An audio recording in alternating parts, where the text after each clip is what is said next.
ಸಾರಿಗೆ ಸಿಬ್ಬಂದಿ ವೇತನ ಹೆಚ್ಚು ಮಾಡಿ ಅಂತ ಸೇರಿದ ಹಾಗೆ ನಾನಾ ಬೇಡಿಕೆಗಳನ್ನು ಸರ್ಕಾರದ ಮುಂದಿಟ್ಟಿದ್ದಾರೆ. ಸರ್ಕಾರ ತಮ್ಮ ಆಗ್ರಹ ಈಡೇರಿಸಿದ ಕಾರಣಕ್ಕೆ ನಾಳೆಯಿಂದ ಬಿಎಂಟಿಸಿ ಹಾಗೂ ಕೆಎಸ್ಆರ್ಟಿಸಿ ಬಸ್ ರಸ್ತೆಗಿಳಿಸದಿರುವುದಕ್ಕೆ ನಿರ್ಧಾರ ಮಾಡಲಾಗಿದೆ. ಈ ನಡುವೆ ಸಿಎಂ ಸಿದ್ದರಾಮಯ್ಯ ಸಿಬ್ಬಂದಿ ಮನವೊಲಿಕೆಗೆ ಸಭೆ ಕರೆದಿದ್ದಾರೆ.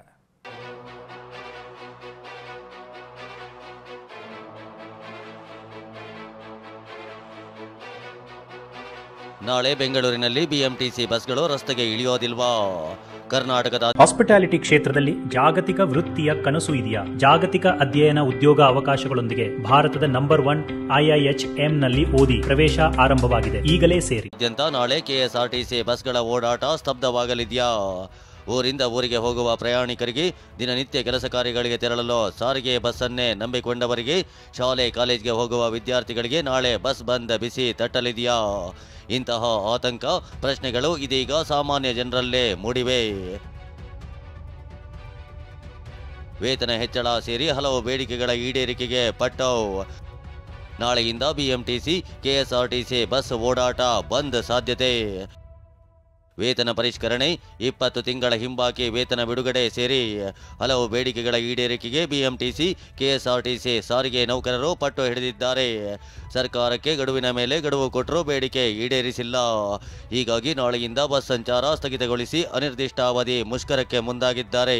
ಇದೇ ವಿಚಾರವಾಗಿ ಬೆಂಗಳೂರಿನ ಗಾಂಧಿನಗರದ ಎಐಟಿಯುಸಿ ಕಚೇರಿಯಲ್ಲಿ ಸಾರಿಗೆ ನಿಗಮಗಳ ಕಾರ್ಮಿಕ ಸಂಘಟನೆಗಳ ಜಂಟಿ ಕ್ರಿಯಾ ಸಮಿತಿ ಅಧ್ಯಕ್ಷ ಅನಂತ್ ಸುಬ್ಬರಾವ್ ಸಭೆ ನಡೆಸಿದ್ರು. ಸಭೆಯಲ್ಲಿ ಸಾರಿಗೆ ನೌಕರರ ಜಂಟಿ ಕ್ರಿಯಾ ಸಮಿತಿಯ 6 ಸಂಘಟನೆಗಳು ಭಾಗಿಯಾಗಿದ್ವು. ಸಭೆ ಬಳಿಕ ಮಾತನಾಡಿದ ಅನಂತ್ ಸುಬ್ಬರಾವ್, ನಾಳೆ ಕಾಂಗ್ರೆಸ್ ನಾಯಕ ರಾಹುಲ್ ಗಾಂಧಿ ಕರ್ನಾಟಕಕ್ಕೆ ಬರ್ತಿರೋದ್ರಿಂದ ಸಾರಿಗೆ ನೌಕರರು ಮುಷ್ಕರ ಮಾಡುತ್ತಿಲ್ಲ. ಬದಲಿಗೆ ಬಸ್ ಸಂಚಾರ ಸ್ಥಗಿತಗೊಳಿಸಿ ಎಲ್ಲ 1,15,000 ಸಿಬ್ಬಂದಿ ಮನೆಯಲ್ಲಿರ್ತಾರೆ ಅಂತ ತಿಳಿಸಿದ್ರು.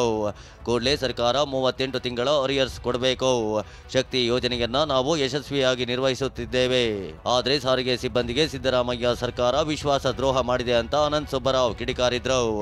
ಇಡೀ 1,15,000 ಜನ ಸಾರಿಗೆ ನೌಕರರಲ್ಲಿ ಸರ್ಕಾರ, ಸಿದ್ದರಾಮಯ್ಯನವ್ರ ಸರ್ಕಾರ ವಿಶ್ವಾಸ ದ್ರೋಹ ಮಾಡಿದೆ ಅನ್ನೋ ಭಾವನೆ ಆಗಲೇ ಬಂದ್ಬಿಟ್ಟಿದೆ. ಆದರೆ ನಾನು ಸಿದ್ದರಾಮಯ್ಯ ಕೇಳೋದು, ಈ ಖಾಸಗಿ ಬಸ್ಸನ್ನು ಕರೆಯೋದು ಇದೆಲ್ಲ ಬೇಡ. ನಮ್ಮ ಉದ್ದೇಶ ಏನು, ಬಸ್ಸುಗಳು ರಸ್ತೆಗೆ ಬರಬಾರ್ದು, ಸರ್ಕಾರಕ್ಕೆ ನಮ್ಮ ಪ್ರತಿಭಟನೆ ಆಕ್ರೋಶ ಗೊತ್ತಾಗಬೇಕು.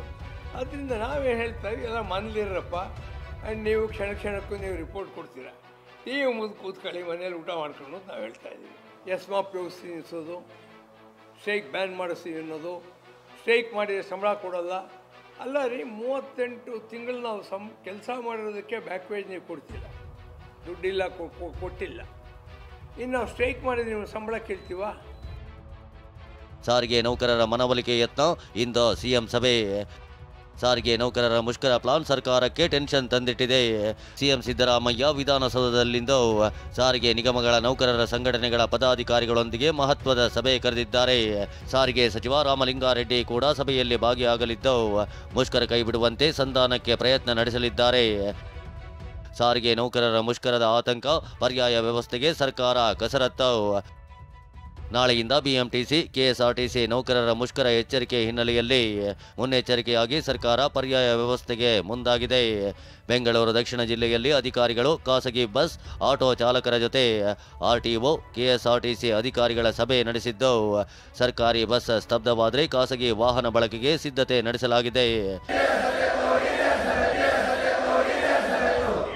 ಇನ್ನು ಚಿಕ್ಕಬಳ್ಳಾಪುರದಲ್ಲೂ ಖಾಸಗಿ bus, mini bus, maxi cab, ಆಟೋಗಳ ಮೂಲಕ ಸೇವೆ ಒದಗಿಸಲು ಜಿಲ್ಲಾಡಳಿತ ಪ್ಲಾನ್ ಮಾಡಿಕೊಂಡಿದೆ. ಮತ್ತೊಂದೆಡೆ ದಾವಣಗೆರೆ ಜಿಲ್ಲಾಡಳಿತ ಪರ್ಯಾಯ ವ್ಯವಸ್ಥೆಗಾಗಿ ತುರ್ತು ಸಹಾಯವಾಣಿ 1077 ಸಂಖ್ಯೆ ಬಿಡುಗಡೆ ಮಾಡಿದೆ. ಒಟ್ಟಾರೆ ಇವತ್ತು ಸಿಎಂ ಕರೆದಿರೋ ಸಂಧಾನ ಸಭೆ ಸಕ್ಸಸ್ ಆಗದಿದ್ರೆ ಸಾಲು ಸಾಲು ಹಬ್ಬಗಳು ಬರ್ತಿರೋ ಹೊತ್ತಲ್ಲೇ ನಾಳೆಯಿಂದ ಪ್ರಯಾಣಿಕರಿಗೆ ಬಸ್ ಬಂದ್ ಬಿಸಿ ತಟ್ಟೋದು ಖಚಿತವಾಗಿದೆ. Bureau report, TV9.